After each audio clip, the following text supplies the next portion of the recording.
UTech. In the Format tab, select Page.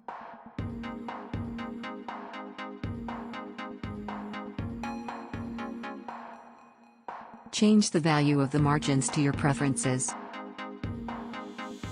Press OK. Go to File.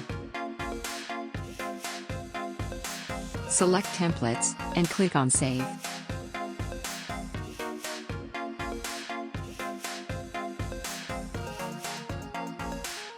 Name a template. Press OK. Go to File.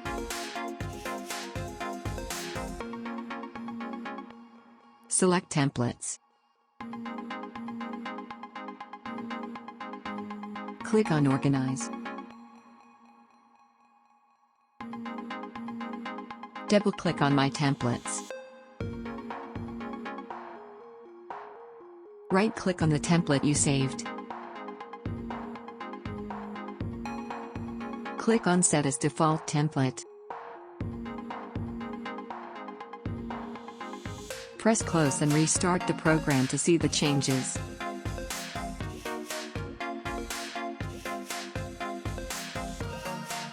OpenOffice will now start using the default margins you set. Thanks for watching. Subscribe and check other videos.